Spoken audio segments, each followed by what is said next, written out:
Is your ex thinking about you after the breakup in no contact? Hey, I'm Coach Benny, and I help people get their exes back. And to answer this question, whether or not your ex is thinking about you, because you're watching their social media, you're trying to figure things out, and you're wondering what's going through their head. The best way that we can answer this is really through two lenses. The first one is, hey, what's their attachment style? That's going to tell us something about them. Okay. And the other one is, are they actively messaging you or not? And that's going to be some pretty good evidence that either they're thinking about you or not. So, for example, if your ex is an anxious preoccupied, they're most certainly going to be thinking about you, not only just in windows, but kind of like all day, every day. They don't want to be broken up from you.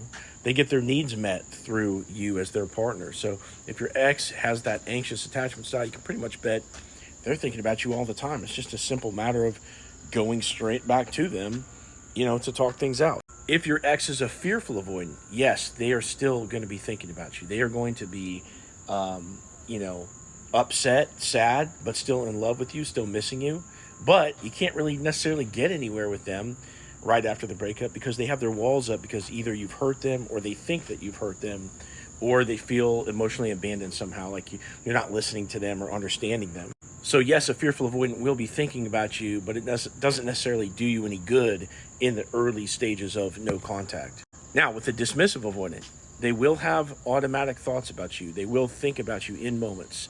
You might even see them check your social media, or they might even contact you to remain friends after the breakup because they want that companionship without the accountability of the relationship. But if it's gone to a situation where you're going to go into no contact and they're pushing you away hardcore, chances are they're not going to be really allowing themselves to think about you for probably the next few months, to be honest. Dismissive avoidants run away from their relationships and their problems, and they try to distract from the pain. So, for example, some of them work themselves to the bone. Some of them start drinking.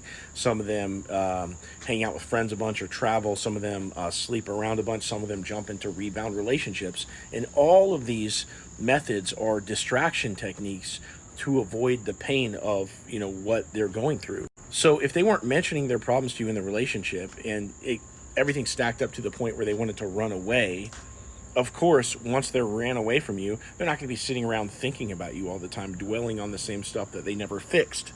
And so for that reason, if your ex is a dismissive avoidant, it might be a lag time of 3 months or so before they really start missing you in the way that you want them to. Now, attachment style aside, one of the best ways to see if your ex is actually really missing you enough is to notice whether or not you're getting incoming messages from them. Anytime anybody messages you, it's because they want your attention for some reason. Unless it's, like some little logistical thing like, hey, did you pay the light bill or whatever? Now, could your ex be sitting around missing you and not messaging you? Yes. More likely in a case like that it's a fearful avoidant potentially, or a dismissive avoidant that's wrestling with their own low self-worth and they don't want to have conflict by coming back to you and that kind of a thing. This is why they'll kind of like come in this very light way and do maybe like this covert olive branch and just do something little. But it's unmistakable if they actually are messaging you. And if you're in that case, you don't need no contact anymore. You need to start focusing on the principles of attraction to bring them in. Now, I specialize in helping people get their exes back. And if you want my help learning, the principles of attraction, how to reel your ex in, how to survive no contact, click into my profile, click this link, set up a call with me. Let's talk. I'm going to help you get your ex back.